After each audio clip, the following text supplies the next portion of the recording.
vez que me subí acá a predicar fue hace un año atrás. Así que ayer compartí con los chicos de NBA y la verdad que me temblaba el pulso. Después hablaba con Batati y le decía, ¿cómo salió? Estaba todo transpirado.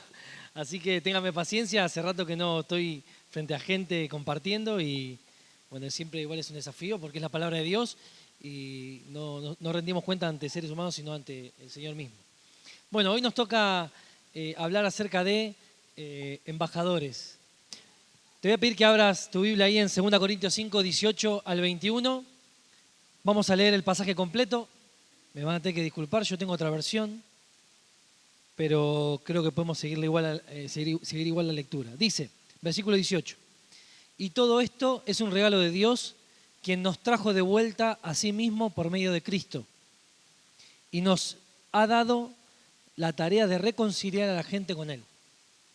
Pues Dios estaba en Cristo reconciliando al mundo consigo mismo, no tomando más en cuenta el pecado de la gente, y nos dio a nosotros este maravilloso mensaje de reconciliación. Así que somos embajadores de Cristo, Dios hace su llamado por medio de nosotros. Hablamos en nombre de Cristo cuando le rogamos, vuelvan a Dios. Pues Dios hizo que Cristo, quien nunca pecó, fuera la ofrenda por nuestro pecado, para que nosotros pudiéramos estar en una relación correcta con Dios por medio de Cristo. Este pasaje menciona ahí que somos embajadores. Ahí la primera imagen ahí siguiendo el título, dice, el versículo ahí está en Reina Valera, así que somos embajadores en nombre de Cristo, como si Dios rogase por medio de nosotros, os rogamos en nombre de Cristo reconciliados con Dios. Yo quiero esta mañana rápidamente compartirte 3 consideraciones acerca de ser, del llamado que hemos recibido a ser embajadores, ¿sí? El contexto de este pasaje es, el apóstol Pablo, ahí Fer nos hablaba un poco de la primera carta el domingo pasado. Pablo estaba siendo puesto en tela de juicio, en duda, en cuanto a su ministerio. Había gente que prefería otro tipo de predicadores. Pablo sonaba muy tosco, muy rústico al hablar. Era pobre, no tenía un buen pasar económico. Se valía de sus propias manos para trabajar y para sustentarse. Y ellos, los corintios, esperaban un tipo de modelo diferente. Quizás un ministro más, un predicador más elocuente, como había algunos, con más dinero, con mejor presentación, no alguien tan simple, tan sencillo. Entonces Pablo empieza desde el capítulo 1 en adelante a defender su ministerio y hablar de que la carta de recomendación o lo que le daba a él la autoridad era que Dios lo había encomendado para esta tarea, pero que los corintios eran el resultado y el fruto de su ministerio y de su trabajo. Entonces, en este contexto, Pablo va a hablar del ministerio que hemos recibido y va mostrando diferentes aspectos o facetas de este ministerio que recibió Pablo y los apóstoles, pero que también nos llega a nosotros, ¿sí? Como hijos de Dios, como parte de la obra de Dios, porque Dios nos ha llamado a ser parte de su plan. Y dentro de estas facetas, él dice que nosotros somos embajadores, ¿sí? Así que vamos a ver 3 consideraciones sobre el ser llamados a ser embajadores de Cristo. La primera, está medio raro ahí el texto, pero es una manera de estructurarlo en oraciones y en partes para entenderlo mejor. Ya lo leímos al texto, la primera consideración que debemos tomar en cuenta en cuanto a ser embajadores es el ministerio. Ser embajadores tiene que ver con un ministerio, una tarea a desarrollar. ¿Cuál es esta tarea? Bueno, primero vamos a tomar en cuenta que Pablo menciona ahí, yo fui resaltando algunas palabras, el ministerio que él recibe es el ministerio de la reconciliación, ¿sí? ¿Qué significa esto de reconciliación? Bueno, vamos a empezar a explicar un poco las palabras. Esta palabra reconciliación, en aquella época, se usaba para hablar o referirse a conflictos o enemistades entre pueblos, ¿sí? Reinos. Por ejemplo, una nación contra otra estaban enemistadas y no tenían ningún tipo de relación. Entonces la reconciliación era que esas dos naciones se volvieran a unir, ¿sí? Siempre que se habla de reconciliación, la palabra está dándonos a entender que hay 2 partes, ¿sí? Présteme atención en esto. Hay 2 partes para que tenga que haber una reconciliación o para que sea necesaria una reconciliación, tiene que haber dos partes. Esas dos partes deben estar, tanto una como otra, ¿cómo? Enemistadas. Están medio dormidos. Ya son como las 11 de la mañana más o menos, no, 10:30. Tienen que estar enemistadas, ¿sí? Pablo viene hablando acerca de la salvación y dice, y todo esto proviene de Dios. Él es el protagonista de la historia, ¿sí? No somos nosotros los importantes, lo importante es Dios. Y algo que nos explica Pablo en este texto es que Dios estaba en enemistad con nosotros, no solamente nosotros con Él. ¿Se acuerdan que hay versículo que dice que la ira de Dios está sobre aquellos que no creen? Y que el que no cree ya ha sido condenado. Delante de Dios, todo aquel que no cree en Cristo, todo aquel que está en pecado lejos de Él, está en un estado de enemistad. Pero Dios, antes de Cristo, antes de que Cristo viniera a morir por nosotros, estaba en enemistad con el hombre. ¿Sí? ¿Me siguen hasta acá? Por eso era necesaria la reconciliación. Ahora dice Pablo, esto, la salvación viene de Dios, quien nos reconcilió, y presten atención ahí a la frase consigo mismo. Estudiando un poquito, leyendo, nosotros usamos esas palabras de manera regular, o sea, consigo mismo, hablamos de nosotros, a mí mismo, muy del argentino referirse a la propia persona, muy egocéntricos somos nosotros. Pero en el texto, Pablo está diciendo que Dios cuando decidió reconciliarnos con Él, lo hizo para su propio beneficio y para su propio interés, para entrar en una relación con nosotros, una relación de intimidad. Pablo está diciendo que cuando Él nos reconcilió, nos llamó a estar con Él. La salvación es de Dios. Dios hizo todo lo posible para reconciliarnos con Él. Él cambió su actitud hacia nosotros, dejó de estar en enemistad con nosotros, mandó a Cristo a morir en la cruz con un objetivo. El objetivo es que nosotros estemos como en comunión con Él. Dios no nos salvó solamente para librarnos del infierno. Eso es una mera consecuencia. Él nos salvó para estar en comunión, para tener una relación. Y ese es un punto para que nosotros podamos, en primer lugar, tener presente cómo estamos viviendo nuestra vida como hijos de Dios. Cómo nos gana a veces o nos lleva tiempo las cosas que hacemos, el trabajo, la familia, el estudio, el dinero, las deudas, los conflictos familiares. En ese contexto está Dios, esperando que nosotros entendamos que Él es el centro y que cuando Él nos salvó y nos reconcilió para estar con Él, para ser su especial tesoro. ¿Se acuerdan? En el Antiguo Testamento dice que Dios había apartado al pueblo para que sea su especial tesoro. Bueno, esta es exactamente la misma idea. Dios cuando hace algo, lo hace para Él. Obviamente para beneficio nuestro, pero inicialmente para Él. Él nos quiere para Él. Dice, yo soy un Dios, ¿cómo? ¿Cómo? Celoso, muy bien. Un Dios celoso. Ahora, no celoso como nosotros que somos pecadores. Él nos cela con un celo perfecto, santo, porque no nos quiere compartir, porque entiende que la vida nuestra no tiene sentido sin Él, porque Él nos creó. Entonces, llegamos a la parte del ministerio. ¿Qué significa que Él nos reconcilió? Que Él nos puso en una relación correcta de paz con Él, ¿sí? Justificados pues por la fe tenemos paz. Bien, ahora que Él nos dio la paz con Él, nos entrega el ministerio, nos encarga el ministerio de la reconciliación, o sea, de la paz. No podemos dar lo que no tenemos, no podemos hacer lo que no somos, ¿sí? Dios no nos va a pedir hacer un ministerio si primero no estamos en una correcta relación con Él. No nos va a pedir llevar paz si primero no estamos en paz y no tenemos paz con Él. ¿Se acuerdan ahí cuán hermosos son los pies de los que anuncian la paz? Hay reconciliación. Todavía no llegamos al término embajador, no explicamos, pero esto es como el preámbulo, ¿sí? Cuando Dios nos llamó a ser embajadores, nos encargó un ministerio, que es el ministerio de llevar la paz. No solo llevar un mensaje hablado, sino llevar un mensaje en carne propia. Y yo pienso en mi semana y no todo el tiempo estoy en paz, ni conmigo ni con la gente. Y eso a veces habla de que no estoy viviendo a la altura del llamado de Dios. No estoy entendiendo que Dios me llamó a ser un agente, un ministro de paz. Suena feo, ¿no? Ministro, como, wow, raro. No, pero ministro, ¿saben qué quiere decir ministerio ahí? Servicio. Esta palabra ministerio se usaba para referirse a las personas que hacían tareas domésticas en la casa, por ejemplo, limpiar o atender las mesas. ¿Se acuerdan de Hechos capítulo 6? Que se habla de que habían reunido un grupo de personas, hombres, que tenían que atender las mesas. Bueno, la misma palabra que aparece acá es diaconeia, la misma palabra aparece allá, diáconos, ¿sí? Servidor. Dios nos llamó a servirle. ¿Cómo lo servimos? Siendo agentes de paz. El ministerio que nos llamó a cumplir y a desarrollar Dios como embajadores es a llevar la paz. No solo hablando, sino con nuestras actitudes y viviendo. Entonces yo te pregunto, ¿cómo fue esta semana que pasó?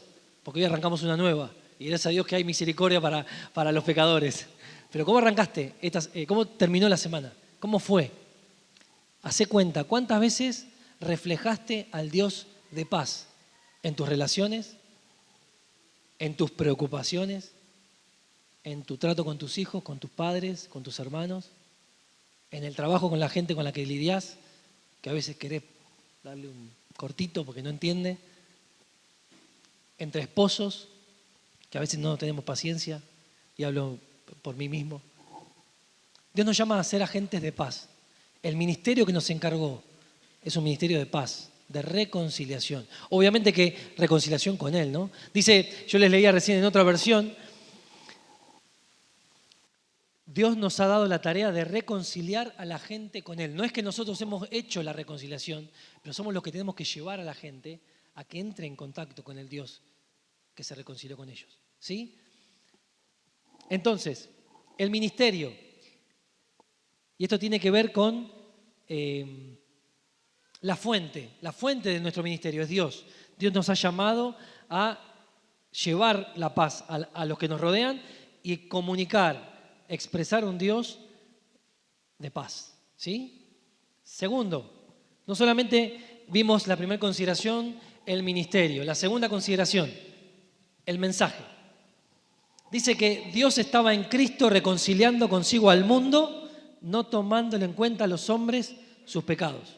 Y nos encargó a nosotros la palabra de reconciliación. Saben que los que conocen bien del estudio bíblico dicen que esa frase que Dios estaba en Cristo reconciliando al mundo, dice que da la idea de que, ¿vieron cuando habla Jesús en los evangelios? Dice, el reino de Dios, ¿qué? Se ha acercado, ya está acá.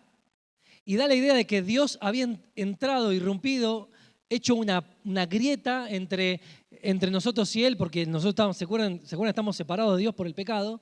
Dios hace una grieta en esa pared que nos separaba y dice, yo vengo acá y ahora mi reino está acá. ¿En dónde? En la persona de Jesús. Todo Dios estaba ahí presente. Todo Dios estaba moviéndose para traernos la salvación. No solo en la cruz, sino en todo el ministerio del Señor, enseñándonos, mostrando que Él era aquel preparado para morir. El único capaz, el perfecto.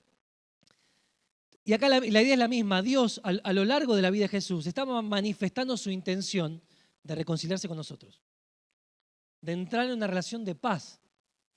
Es interesante porque cuando se habla de reconciliar en la antigüedad, ¿quién reconciliaba a quién? Hagamos mismo el día de hoy. ¿Qué hace la gente cuando quiere que una divinidad, una deidad, un santo cumpla algo? ¿Quién es el que está en deuda, el que tiene que tratar de convencer a la deidad? Nosotros. Pero el texto acá dice que es al revés.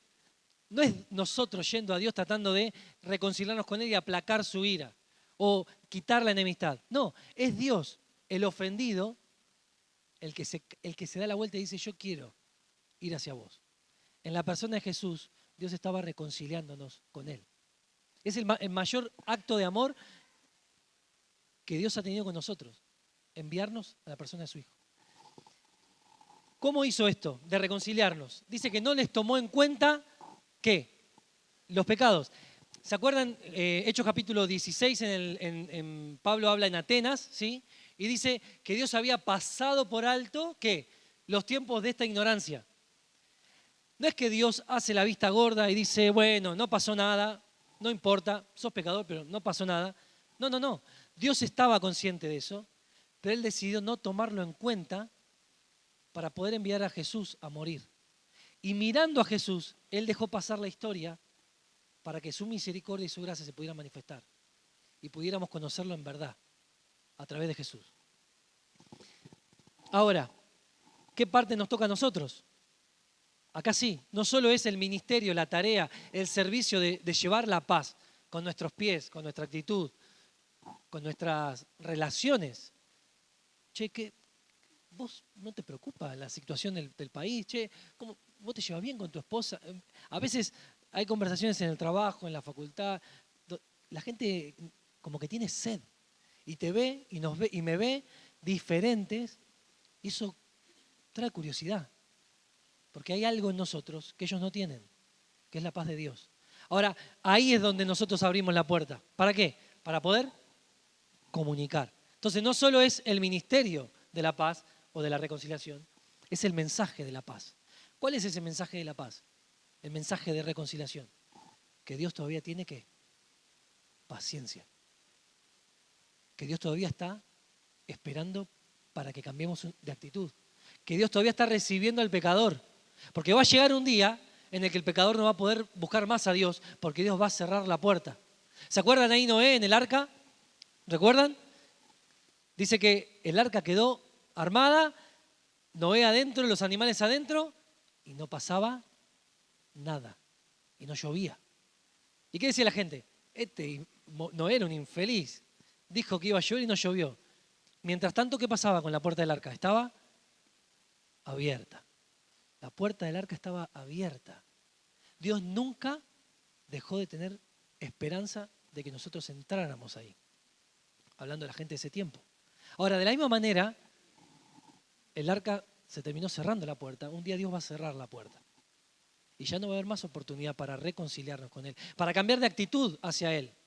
Porque Él ya la cambió. ¿Dónde la cambió? En la cruz. La cruz es la mayor manifestación del amor y de la gracia de Dios, siendo nosotros enemigos, pecadores. Dios nos está invitando, ni siquiera nos está obligando. Bien pudiera mandar, como decían ahí Juan y Santiago en los evangelios, quieren que pidamos fuego del cielo para que los consuman. Bien pudiera Dios consumirnos por fuego. Y sin embargo, Él espera, Él invita, Él llama. Por eso el mensaje de la paz. No solo debemos ser agentes de paz en nuestras relaciones, debemos ser comunicadores de paz.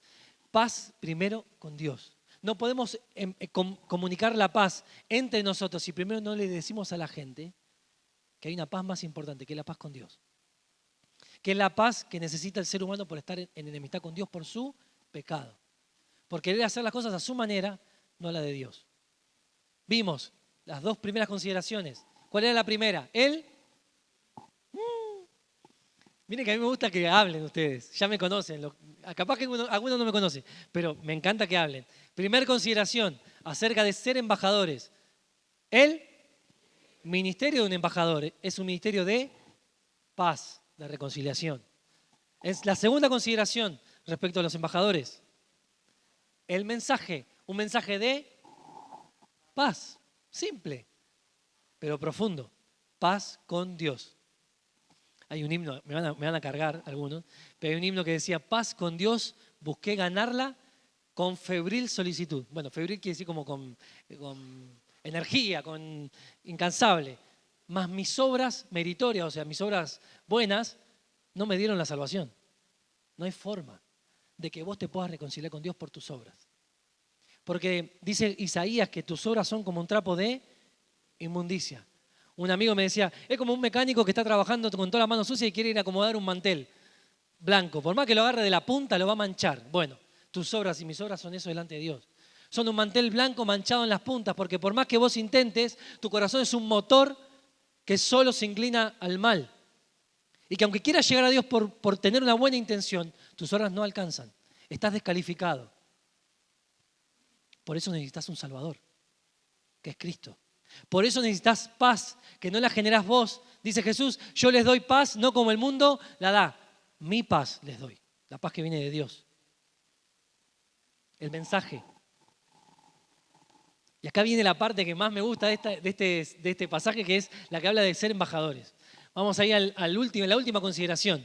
Él, los voy a hacer leer. Él, bien, están despiertos. Bueno, acá, ¿cómo es? Polo, el apodo no me salía. Polo ahí con voz fuerte.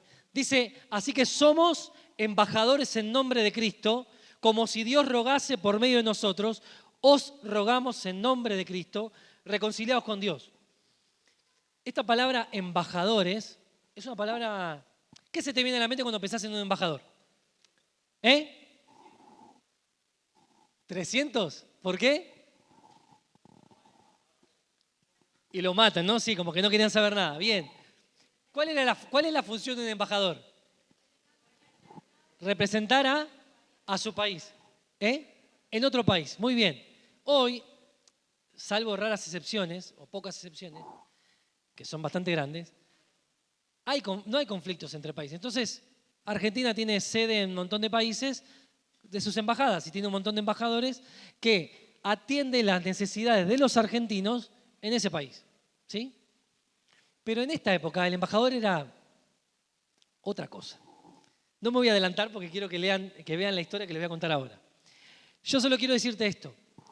Acá, viste que dice embajadores en nombre de Cristo, ¿sí? Dios nos dio la responsabilidad de representarlo. No está Jesús hoy, acá. No está. ¿Está dónde? Vivo, en el cielo. Ascendió. ¿Y está esperando qué? Volver. En el mientras tanto, Él dejó una delegación. Nosotros, los que le conocemos. Para que en su nombre le digamos a la gente que Él todavía está esperando que acepten los términos de paz. Que los términos de paz se fungieron ahí en la cruz, se crearon, donde Dios decide no tomar en cuenta el pecado y recibir a todo ser humano en una relación perfecta a través de Cristo. Y dice, como si Dios rogase por medio de nosotros. Esa palabra por medio tiene que ver con en lugar de.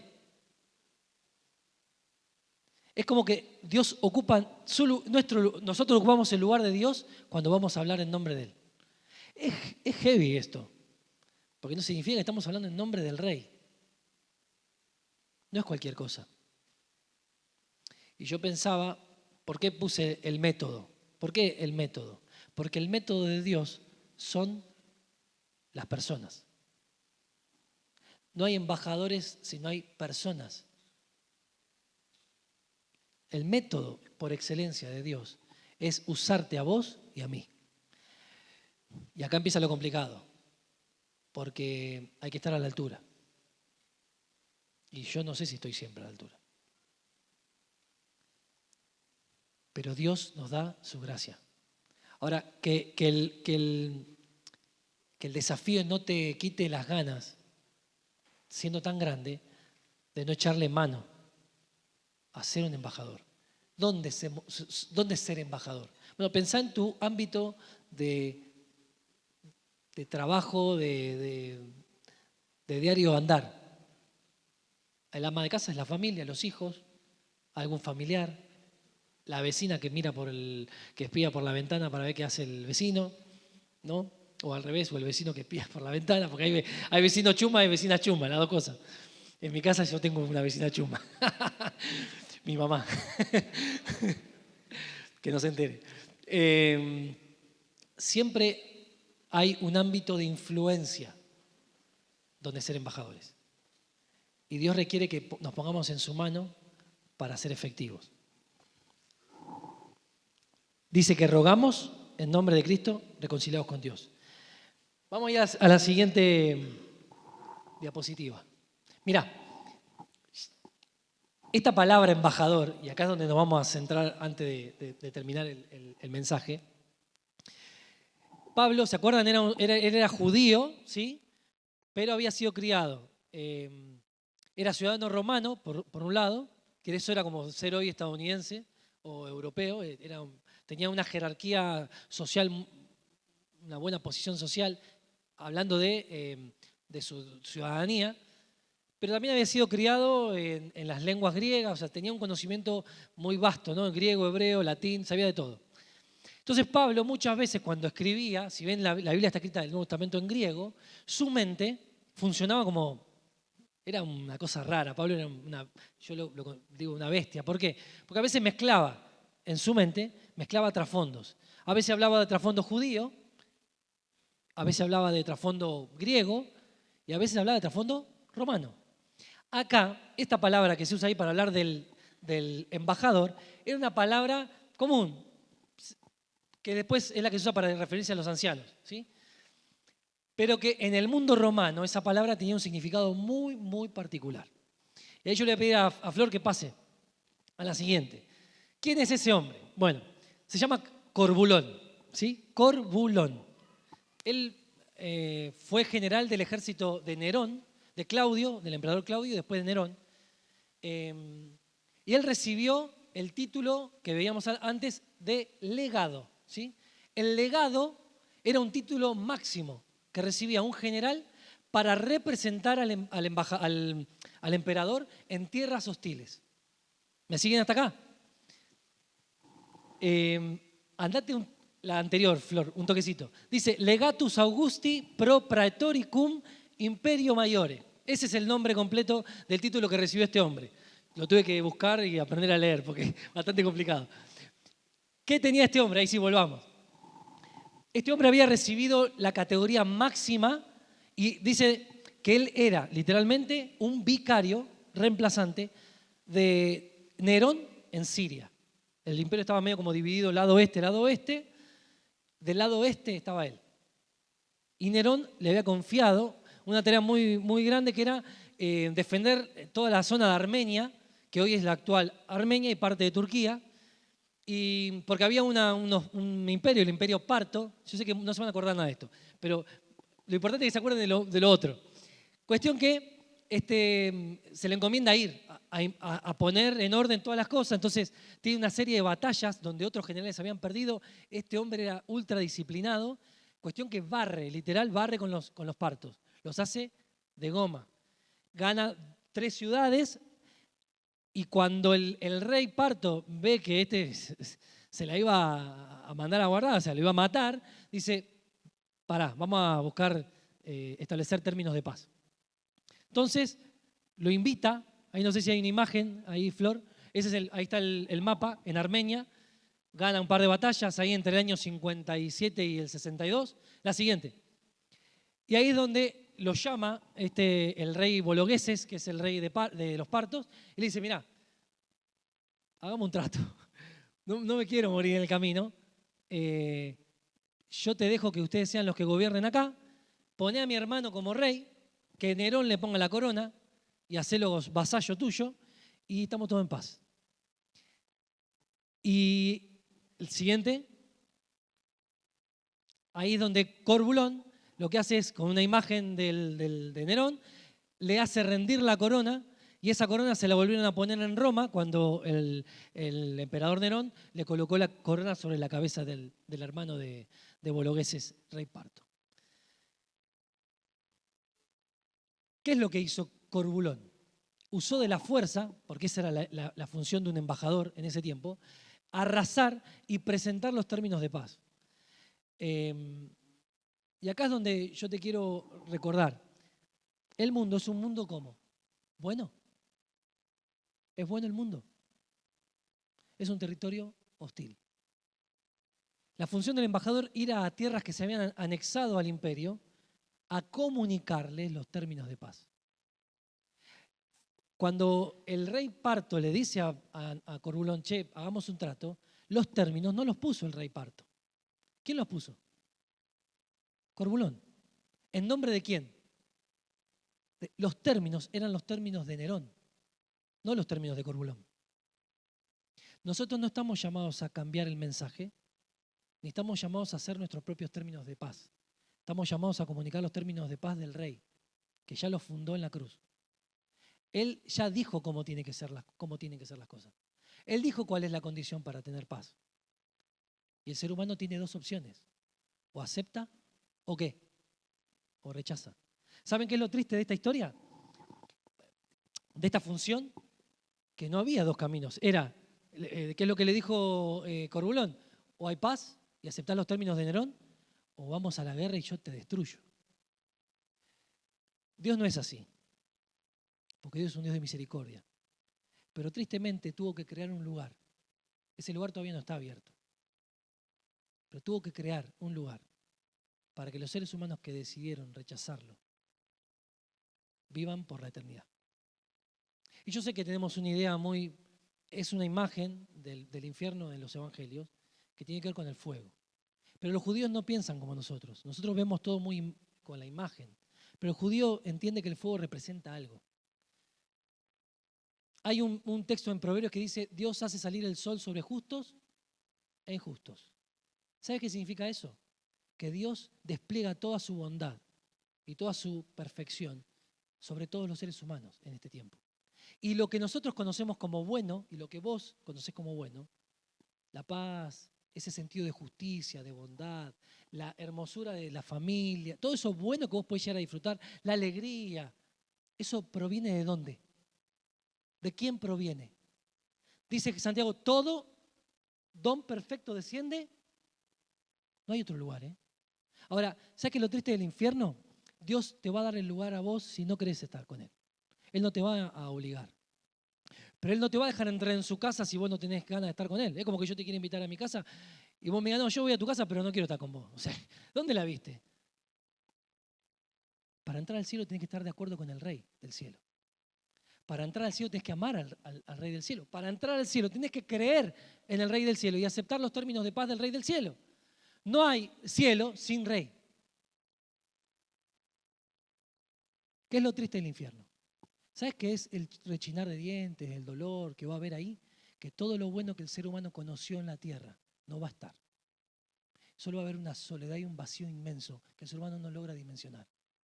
Salvo cuando se siente y se descubre pecador. Yo no sé si alguna vez te pasó. A mí me pasó. Yo me encontré con el Rey. Me vi perdido. No había paz. No había nadie que pudiera calmarla. ¿Hasta qué? Hasta que lo vi. No con estos ojos, con el corazón. Hasta que vi al Señor muriendo en una cruz por mi pecado, en mi lugar. Los términos de paz están ofrecidos a todo ser humano. Y nosotros, la iglesia, somos los encargados de llevarlos.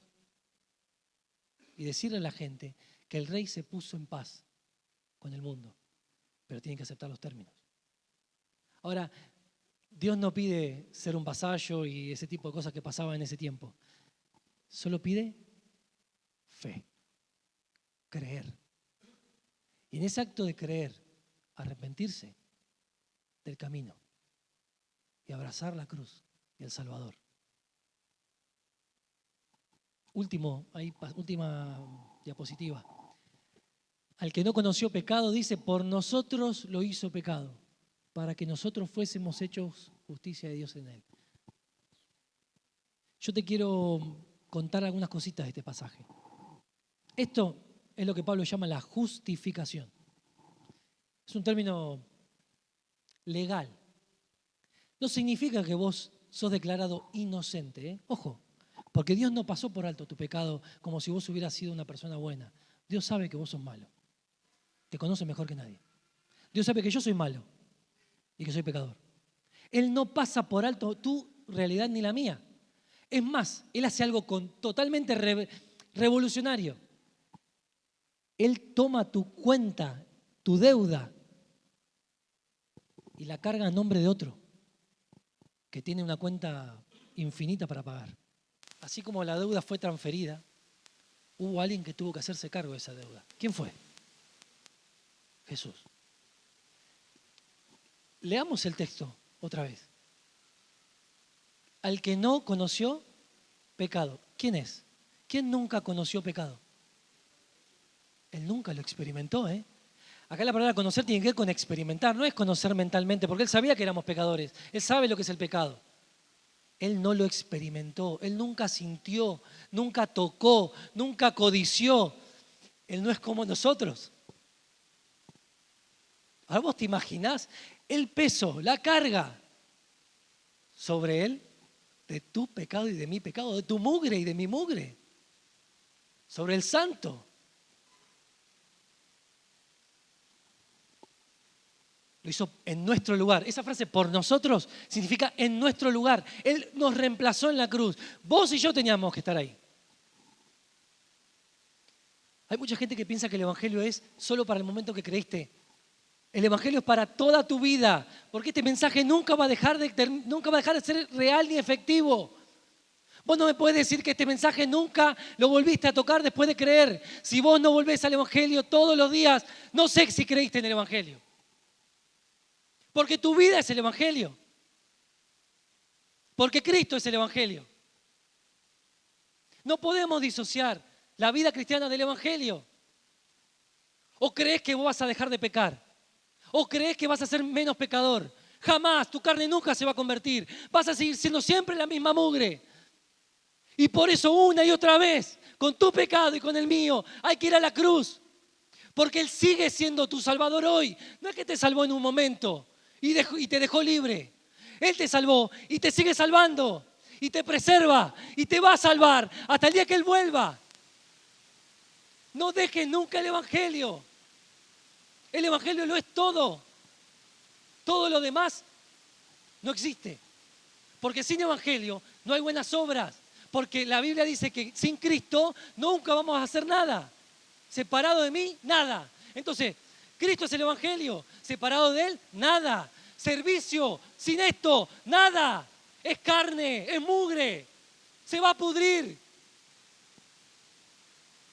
¿De qué sirve los aplausos, que me digan que hablé bien, que hice bien las cosas, si Él no es la fuente del poder que usamos para hacer la obra? No sirve de nada. Tampoco sirve quedarnos esperando a que llegue el poder. Hay que aferrarse a esto. Es una cosa y la otra. ¿Se acuerdan cuando Jesús le habla a los fariseos y le dice, ustedes diezman? Y hay gente que dice, Jesús atacó el diezmo ahí, les dijo que no diezman más. No. Te invito a leer el pasaje. ¿Sabes qué le dice Jesús? Es necesario que sigan diezmando, pero no se olviden de la misericordia. Son las dos cosas. Es como un pájaro, necesita dos alas. Vos no podés vivir la vida cristiana sin el Evangelio. Yo tampoco. Yo no puedo disociarme de esta realidad. Ahora, al que no conoció pecado, él jamás lo conoció. Por mí, en mi lugar, Dios lo trató como el peor pecador. Y soportó el peso de la ira de Dios en esa cruz. ¿Para qué? Y acá viene la maravillosa gracia de Dios, para que hubiera un intercambio. Y yo fuese hecho justicia, yo, que Él me viera justo, no siéndolo. Yo no sé si esto nos tiene que quebrantar el Evangelio. ¿Cómo podemos luchar contra el pecado? Con esto. ¿Cómo podemos servir a Dios? Con esto. ¿Cómo podemos vivir la vida? Con esto. Nunca vamos a ser tan buenos para olvidarnos del Evangelio. Jamás. Dios nos da una tarea enorme para la que no somos dignos. Dice Pablo en esta misma carta, versículos antes. ¿Y quién es suficiente para esto? Nadie. Cristo. Cristo. Yo te voy a invitar a que puedas cerrar tus ojos. Y para los que conocemos a Cristo, adorémosle, confesémoslo, dejemos la pavada, la inmadurez, y lo hablo por mí mismo, y adorémoslo. Y para los que no conocen a Cristo, te estás perdiendo todo. Si no lo tenés, no tenés nada.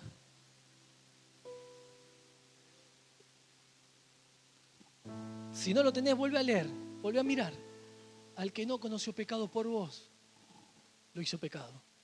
Lo trató como el peor pecador para darte perdón, para llamarte a una vida en intimidad, en comunión con Él, a su familia, ser hijo, ser hija y disfrutar la paz de Dios.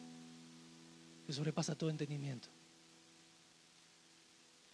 Dios, te damos muchas gracias porque no vamos a ser nunca tan buenos para olvidar el Evangelio. Ayúdanos a, como iglesia, a amar a la gente, a poder vivir para servirte, llevar la paz, pero a anclarnos al Evangelio. Y que podamos volver cuantas veces es necesario a la cruz.